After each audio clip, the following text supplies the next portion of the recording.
ఆయన ఈ మధ్య హైదరాబాద్ వాళ్ళకి చెప్పిండు మున్సిపల్ ఎలక్షన్ అప్పుడు మా పార్టీ పేరు తెలంగాణ రాష్ట్ర సమితిగా తెలుగు రాష్ట్ర సమితి చేసుకుంటే నేను పోయి భీమవరంలో పోటీ చేస్తాను. టీవీలలో మీరు అందరు చూసారు. ఇవాళ ఆయన బుద్ధి వంకర బుద్ధి ఎట్లుందో మీకు అర్థమైంది కదా. సిరిసిల్లతో నాకేం పని, సిరిసిల్లకు మళ్ళీ పోవాల్సిన పని లేదు. వాళ్ళ సాగు వాళ్ళు చేస్తారు, నేను పోయి ఇండియన్లో వాళ్తాను.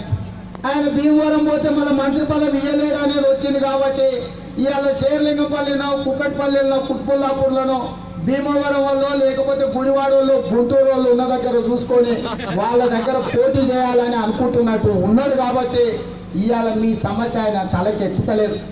కాబట్టి సోదరులారా, మీ ఉద్యమం ఊరికే పోదు. మీరు ఊరుకుంటే ఉన్న రెవెన్యూ డివిజన్ కూడా పోతుంది. నేనైతే మీకు చెప్తున్నా సుమా, ఉన్న నాలుగు మంది కొండ నాలుగు మంది అయితే ఉన్న నాలుగు ఊసిపోయిందని మొదట కేసీఆర్ దీన్ని జిల్లాను చేస్తాను. ఇవాళ మీ రెవెన్యూ డివిజన్ కూడా ఎస్ఆర్ తెచ్చే కాడికి వచ్చాడు.